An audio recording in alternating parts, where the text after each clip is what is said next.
What if you did it? Everything you worked for and dreamed of, it finally came true. You made a plan, you trained according to that schedule, and it all came to fruition. I dreamed of this day, the excitement I was supposed to feel, how I would scream to all my doubters and tell them how I proved them wrong. But what I didn't expect is this emptiness inside. My body couldn't even comprehend the victory because it felt like there was something next to do, another obstacle to overcome, a new level I can take my game to. For me, this took its form in a volleyball tournament I signed up for before even knowing how to play the sport. 4 months. That's how much time I gave to myself to turn a wild dream into something tangible. Every week, twice a week, I threw myself into learning, practicing, failing, and trying again. The goal wasn't just to play, it was to win. And when the tournament day came, we played hard, and we won. We achieved the dream. But as I stood there, holding that fleeting sense of accomplishment, all I could think was, what now? But for Ippo, it looked a little different. It took his form as this weak little kid who's been bullied his whole life. Someone who was almost conditioned into believing he was weak and wondering if he'd ever become strong. And there was boxing, a way to prove to everyone and himself that he was strong. And what better way to do that than to become the champion, hold the belt, and have undeniable proof that you are strong. Fight after fight, he worked tirelessly. He pushed his body and mind to their limits, collecting victories one after another. And finally, he became the champion. He reached the summit. But just like me, Ippo didn't feel the emotions the way he thought he would. The excitement he imagined was overshadowed by a quiet voice whispering, "What's next?" That feeling of emptiness after reaching a goal isn't uncommon, and in fact, it's something almost everyone experiences at some point in their journey. The truth is, achieving a goal isn't the end, it's a transition. For Ippo, becoming the champion didn't solve all of his problems. The belt didn't magically erase his insecurities or answer all the questions he had about himself.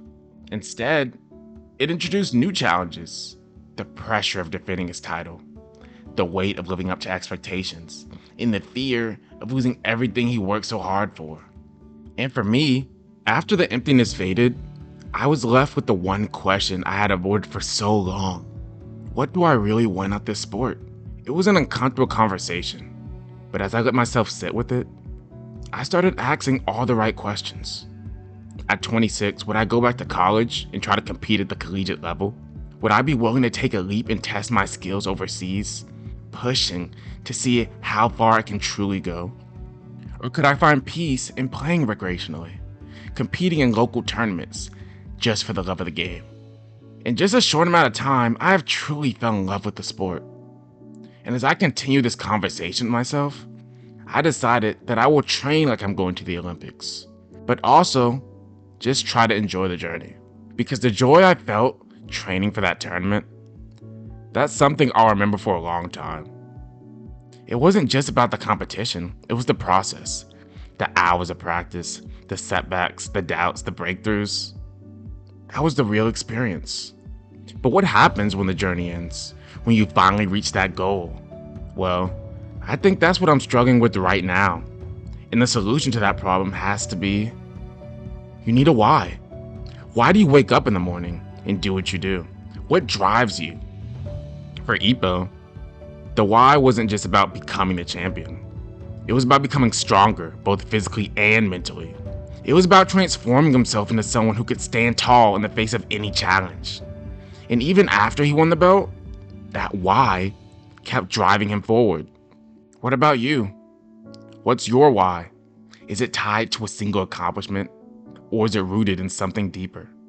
Because if your motivation is only about the win, the medal, the belt, or the title, you'll find yourself lost once you finally achieve it. No trophy or title can fill the void if you aren't doing it for the right reasons. For Ippo, it took years of fighting to understand that the belt didn't define him. His effort, his heart, and his unrelenting spirit did. And for me, that volleyball tournament taught me that I still don't have all the answers. I don't know why I'm doing this or exactly where this journey will take me. But maybe that's okay. Because as long as I keep playing, keep improving, and keep chasing the love I have for the sport, then I know I'm on the right path. This is a chapter of my story, but I'd love to hear your story in the comments.